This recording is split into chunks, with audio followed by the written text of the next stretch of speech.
گل plaza Karachi سے تباہ ہونے والے گل پلازا کی دوسری منزل کریں گے آتش زدگی سے متاثرہ گل پلازا کا دوسرا حصہ بھی گر گیا ہے۔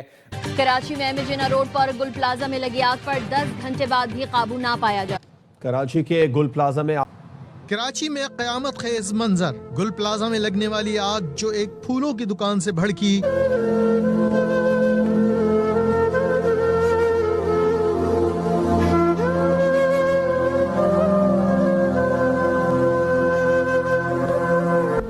گل پلازا کراچی میں آگ لگی تو 1200 خاندان اجڑ گئے 1200 خاندان اجڑ گئے۔ آگ لگی رہی، کوئی بھی آگ کو بجھا نہ سکا۔ یہ آگ 36 گھنٹے لگی رہی اور 36 گھنٹے تک کوئی بھی آگ کو بجھا نہ سکا۔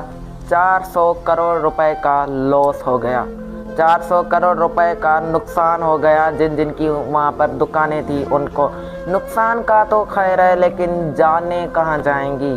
جانیں کون واپس کرے گا؟ نقصان کی تو بھرپائی ہو جائے گی، لیکن جانوں کی بھرپائی کون کرے گا؟ ناظرین، اس پلازے کی تعمیر 1980 میں کی گئی تھی۔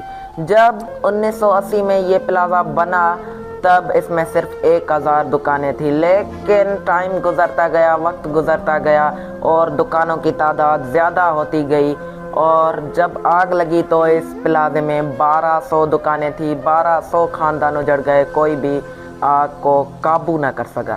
یہ آگ گراؤنڈ فلور سے لگی پھولوں کی دکان سے، اور آگ پھر ایک دکان سے دوسری دکان، تیسری دکان، پھر پوری بلڈنگ کو آگ نے اپنے لپیٹ میں لے لیا۔ 14 لوگ مارے گئے اور ہماری اطلاعات کے مطابق، ہماری سوچ کے مطابق 60 لوگ ابھی بھی غائب ہیں۔ کچھ پتہ نہیں، نہ لاش ملی، نہ ان سے کوئی رابطہ ہوا۔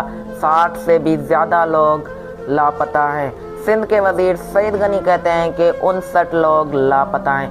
انتظامیہ کہتی ہے کہ 53 لوگ لاپتہ ہیں۔ میئر کراچی مرتضیٰ وہاب صاحب کہتے ہیں کہ 65 لاپتہ ہیں۔ 65 کا نمبر ہے جو ابھی تک کی ہمارے پاس تفصیلات ہیں۔ جو ابھی لیٹسٹ ہے وہ 59 ہے، 59 اور ان کو بھی ریکنفرم کر رہے ہیں، ان کے کانٹیکٹس اور ان کی ساری چیزیں تفصیلات ابھی دے رہے ہیں۔ ہماری اطلاعات کے مطابق 60 سے بھی زیادہ لوگ لاپتہ ہیں۔ گل پلازے میں آگ لگی تو چھت پر گاڑیاں اور جنریٹر بھی موجود تھے۔ حکمران کہاں تھے؟ آخر سوال یہ پیدا ہوتا ہے کہ حکمران کہاں تھے؟ آگ کو قابو کیوں نہیں کیا گیا؟ 36 گھنٹے آگ لگی رہی۔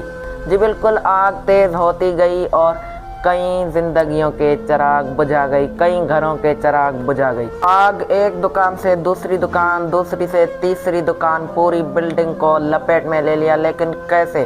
ناظرین، یہ آگ لگی پھولوں کی دکان سے اور پھر بڑھ کیوں گئی؟ کیونکہ اس پلازے میں کپڑے، کاسمیٹک، پرفیومز وغیرہ کی شاپس تھی، مطلب ان چیزوں کی شاپس تھی جو آگ میں پیٹرول کا کام کرتے ہیں، مطلب کہ آگ کو زیادہ بڑھاتے ہیں۔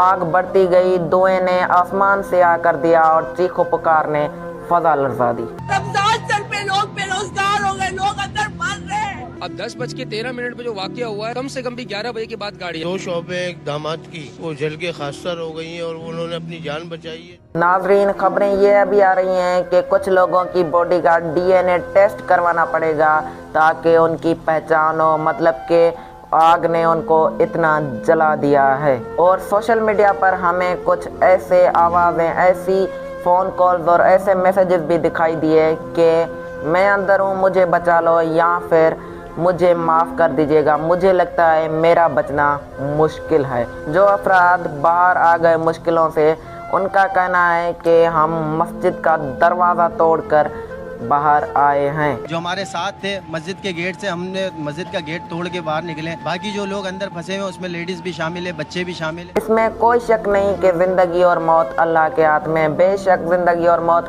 اللہ کے ہاتھ میں۔ حکومتی ادارے اگر گھروں میں بیٹھ کر یہ سوچتے رہ گئے کہ زندگی اور موت اللہ کے ہاتھ میں ہے، جس کو بچنا ہوگا بچ جائے گا، اور جس کی موت واقع ہوگی وہ تو بے شک اس کو موت ہی ملے گی۔ مطلب کہ بے شک زندگی اور موت اللہ کے ہاتھ میں ہے، لیکن پھر حکومتی اداروں کا کیا کام ہے؟ ان کا کام ہے کہ وہ کوشش کرے، لیکن وہ کوشش نہیں کر رہے تو پھر ان کو حکومتی اداروں کی سیٹوں پر بیٹھنے کا